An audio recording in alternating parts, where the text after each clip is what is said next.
Hey everyone, it's Miss Padnod. This is a video on how to use the Perdue Online Writing Lab OWL specifically for the MLA Style Guide.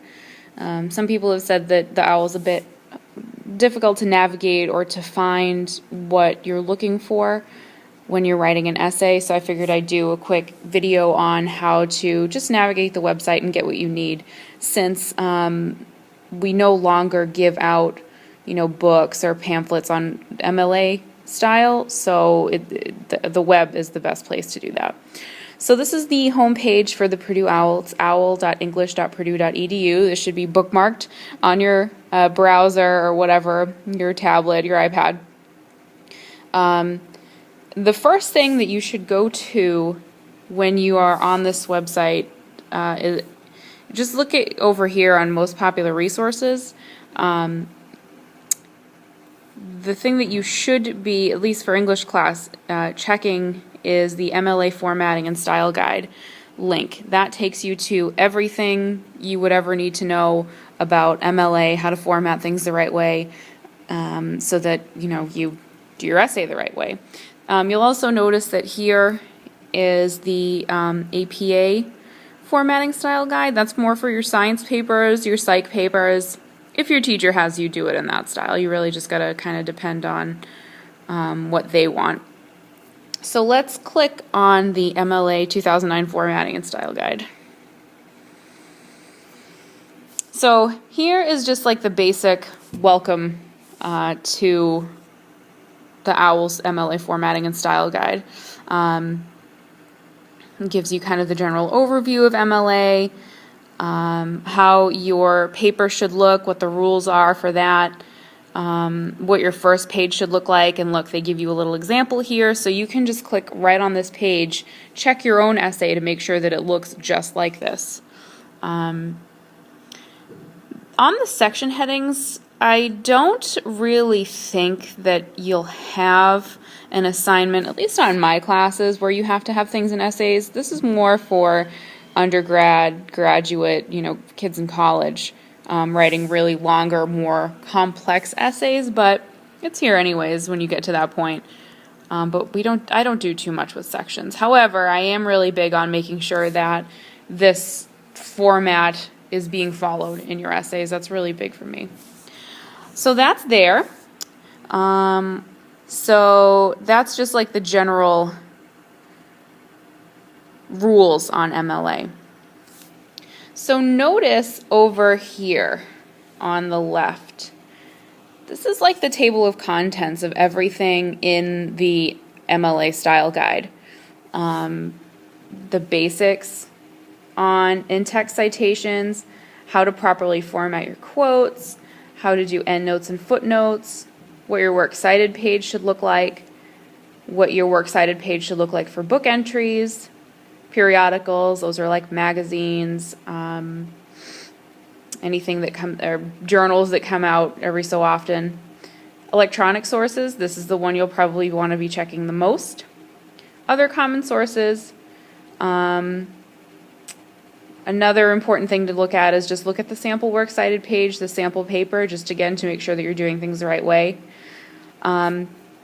This MLA PowerPoint presentation, they give you a basic rundown of the rules for MLA. You can access this anytime at home if you're confused, and you should be.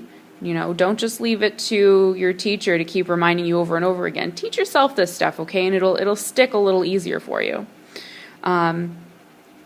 Also notice that they have a YouTube channel where they have a lot of other explaining videos that someone will walk you through how to, log into or open up Word, set up your paper. They're really nice videos that you can get through YouTube. So let's take a look at the MLA Works Cited electronic sources. That's the one I bet a lot of people are going to use the most.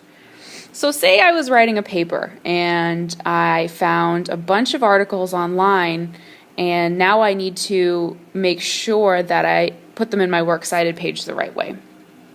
So let's click on that link.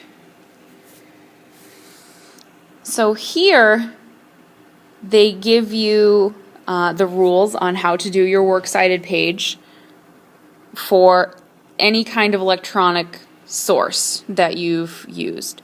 They show you how the format should be, and notice how the first line here, it's not indented, but the second two are. Please follow that and make sure that you're double spacing. A lot of people don't do that. And you're also not numbering each of your entries.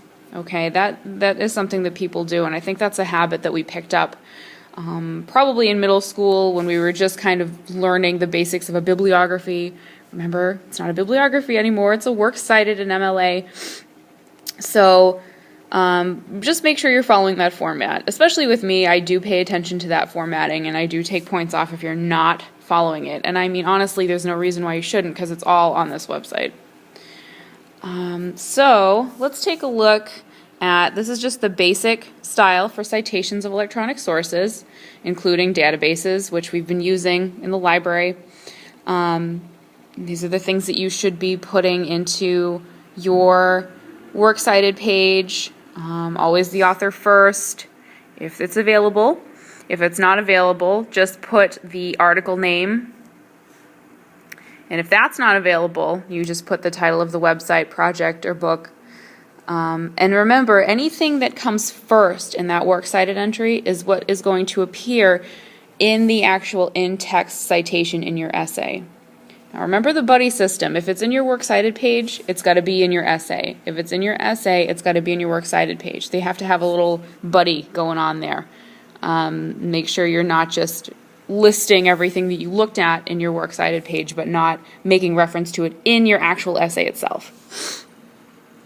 So here is how to cite an entire website, different kinds of websites, or just one page on a website, which I think is more common. How to cite an image, because yes, you also need to cite where you got your images, otherwise that's plagiarism and there's all kinds of copyright issues.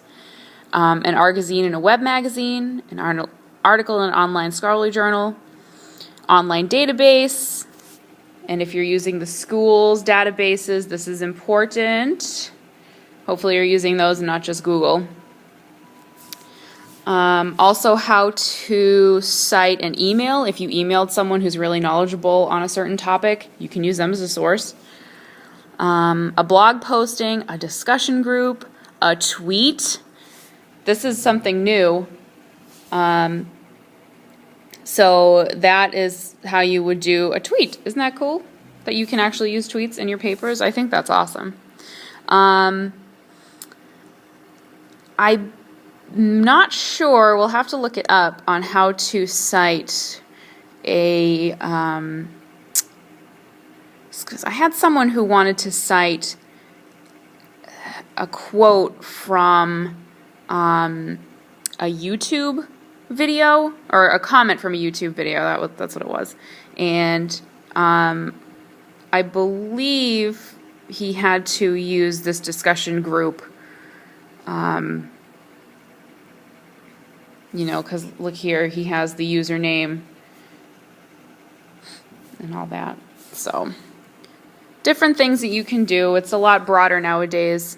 And this is why we use the web version of the MLA Style Guide, because it's much easier to update things with the OWL as it is than to, you know, keep publishing a book over and over again. Let's see. Another important thing that you should also check out is formatting in-text citations, the basics. That's important because that's what it's going to look like in your essay when you actually go to do in-text citations. So this is if you know the author and there's a page number, how it should look. And notice that it's not a dropped quote. This quote has words before it, your own words, putting it into one sentence. It's not just a quote dumped in there. That's bad. Whoops. And then the little buddy is right below it. Print sources with known author, it's kind of the same. In-text citations for print sources with no known author, look at that. You just put the article or whatever and the page. That's all you do. And then same thing, look at that. The article comes first and then all the rest of the information.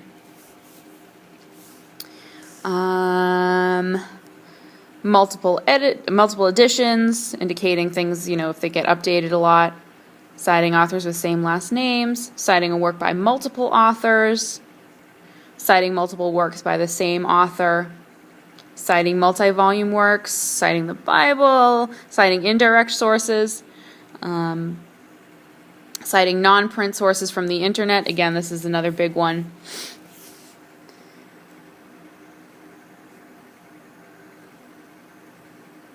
And notice, since there aren't any page numbers on the web, you just include whatever would come first in your works cited page.